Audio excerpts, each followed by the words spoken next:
अस्सलामुअलैकुम। जी दोस्तों, तो आज हम बात करने वाले हैं रोटेट टूल के बारे में कि रोटेट टूल किस तरह से काम करता है और उसकी प्रॉपर्टीज़ क्या है। आज हम सारी चीज़ें रोटेट टूल के बारे में देखने वाले हैं। तो आइए स्टार्ट करते हैं, इसको देखते हैं कि रोटेट टूल किस तरह से काम करता है।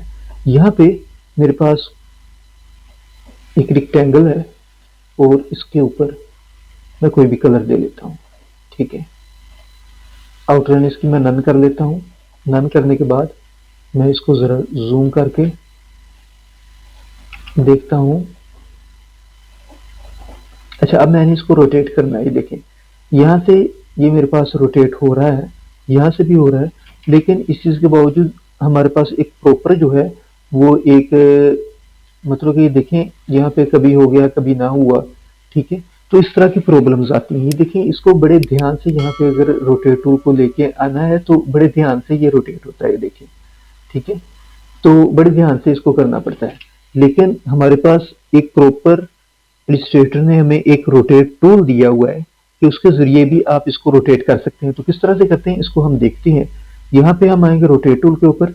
रोटेट टूल के ऊपर जब भी हम आते हैं तो यहाँ पे हमारे पास एक एंकर पॉइंट हमें नजर आता है, ये वाला। ये हमारे पास होता है एक एंकर पॉइंट। एंकर पॉइंट किसी भी ग्राफिक्स में बहुत अहमियत का अमल होता है। ग्राफिक्स, आप बेशक वो मोशन ग्राफिक्स कर रहे हैं या आप ग्राफिक डिजाइनिंग कर रहे हैं, उसमें एंकर पॉइंट जो है वो बहुत अहमियत का अमल होता है। एंकर पॉइंट जो है हमें बताता है कि आपने कहाँ से वो आपने रोटेट किस तरह करना है, या आपने यहाँ से कोई स्टार्टिंग पॉइंट लेना है या आपने यहाँ पे एंडिंग पॉइंट लेना है। कौन सा पॉइंट कहाँ पे लेना है ये हमें एंकर पॉइंट बताता है। एंकर पॉइंट जो है इसकी बड़ी एक अहमियत है रोटेट टूल में या ग्राफिक डिजाइनिंग में या मोशन ग्राफिक्स में। तो आइए हम इसको देखते हैं। तो ये मेरे पास एक रोटेट टूल है। ठीक है, रोटेट टूल जब मैं इसको यहाँ पे लेता हूँ तो ये देखिए मेरे पास जो है वो इस ऑब्जेक्ट को मैं सेलेक्ट करूंगा। सेलेक्ट करने के बाद मैं यहाँ से रोटेट टूल लूंगा।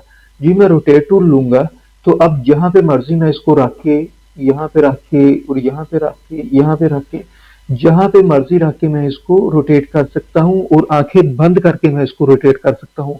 क्योंकि जब हम वहां से सिलेक्शन टूल से रोटेट लेते हैं, ये देखें, जब हम सिलेक्शन टूल से रोटेट लेते हैं तो हमें बड़े ध्यान से यहाँ पे आके लेना पड़ता है। यहाँ पे ये देखें, बड़े ध्यान से आके रोटेट टूल लेना पड़ता है। ये देखें, ये देखें, यहाँ पे बिल्कुल इसके करीब थोड़ी सी जगह है, यहाँ पे हमें आके रोटेट की ऑप्शन मिलती है। ठीक है, तो यहाँ पे अगर हम इस टूल को सेलेक्ट करें तो जहाँ पे मर्जी आप इजीली जो है वो उसको रोटेट कर सकते हैं, जहाँ पे मर्जी उसको रोटेट करें। अच्छा, बात करने लगे थे हम एंकर पॉइंट की कि एंकर पॉइंट का क्या फंक्शन है। एंकर पॉइंट जो होता है इसके गिर्द किसी भी चीज ने घूमना होता है, तो एंकर पॉइंट हम यहाँ से चेंज करके यहाँ पे रख लेते हैं। ठीक है, ये देखिए मेरे पास एंकर पॉइंट जो है वो इस जगह पे आ गया है। ठीक है, अब मैं इसको घुमाता हूँ, ये देखें वो इसके गिर्द जो है वो घूम रहा है। ठीक है, अब जो है आपने जब भी कोई काम करना है तो एंकर पॉइंट को अपने जहन में रखना है। अगर आप एंकर पॉइंट को नहीं लेंगे तो आपको समझ ही नहीं आएगी कि ये क्या हो रहा है। ठीक है, एंकर पॉइंट को आपने जहन में रखना है, एंकर पॉइंट को आपने फॉलो करना है। एंकर पॉइंट ही आपका सब कुछ है। ठीक है, इसी तरह हम एक और एग्जांपल लेते हैं इसकी। ठीक है, मैं यहाँ पे एलिप्स लेता हूँ। एलिप्स लेने के बाद यहाँ पे मैं एक और जो है वो छोटा एलिप्स लेता हूँ। ठीक है, यहाँ पे मैं इसको रख लेता हूँ और इसका कलर मैं कर देता हूँ ग्रीन। ग्रीन करने के बाद यहाँ पे इसका एंकर पॉइंट जो है वो मैं ले आता हूँ। यहाँ पे मैं रोटेट टूल के ऊपर आऊंगा। रोटेट टूल के ऊपर आने के बाद मैं आल्ट को दबाऊंगा। आल्ट को दबाने के बाद मैं इसको सेंटर में ले आऊंगा। ये देखिए वो सेंटर आ गया। सेंटर में आके वो रुक जाएगा। सेंटर में आने के बाद जो ही मैं इसको छोड़ूंगा, रिलीज करूंगा, तो ये मेरे पास जो है वो एक डायलॉग बॉक्स रोटेट का ओपन होगा जिसमें मेरे पास एंगल लिखा हुआ है और कॉपी, ओके और कैंसिल किया और प्रीव्यू भी मुझे दे रहा है। ठीक है, तो यहाँ पे मैं इसका प्रीव्यू भी लूंगा और इसकी एक कॉपी लूंगा। कॉपी पे मैं ओके करता हूँ। ओके करने के बाद इसको मैं कंट्रोल डी कर रहा हूँ। ठीक है, जो ही मैं कंट्रोल डी करूंगा तो ये कंट्रोल डी का मतलब है कि आप लास्ट टाइम जो आपने काम किया उसको आपने रिपीट करना है। ठीक है, उसको डुप्लीकेट कर रहे हैं आप, तो इस तरह से मैं उसकी डुप्लीकेट बनाऊंगा। तो ये देखिए मेरा रोटेट टूल जो मेरे पास एंकर पॉइंट जो है वो सेंटर में है। ये सारा एंकर पॉइंट का कमाल है। ठीक है। अगर आपने किसी भी चीज़ को, फ़र्ज़ करें आपने कोई चीज़ बनाई है इस तरह की, पेन टूल में ले लेता हूँ, तो आप इस तरह की कोई चीज़ बना लेते हैं। फ़र्ज़ करें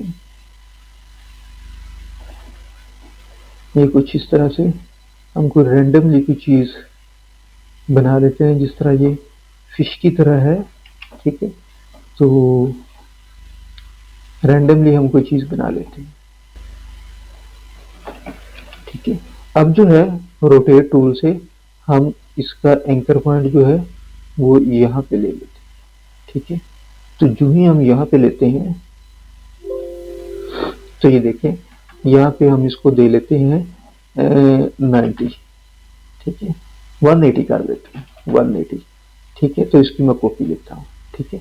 तो ये देखें वो उसने इसकी कॉपी जो है वो बना दी है और 180 पे बनाई है, ठीक है। तो इस तरह से हम किसी भी चीज़ को रोटेट कर सकते हैं, जिस एंगल पे आप चाहें उस एंगल पे आप उसको रोटेट कर सकते हैं। ये देखिए उसने उसको रोटेट किया है, उसने अपने एंकर पॉइंट की मदद से, ठीक है। उसका एंकर पॉइंट हमने यहाँ पे रखा था, ठीक है। तो वहां पे उसने उसकी कॉपी लगाई है, ठीक है। अब अगर मैं इसको यहाँ से इसको मैं गोल करूंगा, घुमाने की कोशिश करूंगा, ये देखें वो अपने एंकर पॉइंट के गिर्द घूमेगी, ठीक है। इसी तरह अगर मैं उसकी यहाँ पे उसकी अगर कॉपी लेने की कोशिश करूंगा, तो ये देखें मेरे पास जो है वो, इसको मैं यहाँ पे सॉरी, इसको मैं लेके आऊंगा इस जगह पे, ठीक है। इस जगह पे लाने के बाद मैं इसकी जो एंगल है वो मैं रखता हूँ यहाँ पे 10 एंगल रखने के बाद इसकी मैं एक कॉपी लेता हूँ, ठीक है। अब जो है मैं इसको रिपीट करूंगा, ठीक है। तो ये देखें इस तरह से हम उसको रिपीट कर सकते हैं, ठीक है। अगर आपने उसका एंगल कम या ज़्यादा रखना है तो आप वो भी कर सकते हैं। फ़र्ज़ करें कि मैं इसका एंगल जो है वो मैं यहाँ पे रखता हूँ, 40 रख लेता हूँ, ठीक है। और इसकी कॉपी लेता हूँ, ये देखें। अब मैं कंट्रोल डी करूँगा, तो ये देखिए मेरे पास जो है वो इस तरह से एक मतलब कि फ्लावर टाइप जो है वो एक चीज़ बन चुकी है। तो इस तरह से हम रोटेट टूल को किसी भी शेप के ऊपर, किसी भी ऑब्जेक्ट के ऊपर हम इसको अप्लाई कर सकते हैं। हमारा रोटेट टूल। मिलते हैं अगली क्लास में। अल्लाह हाफिज़।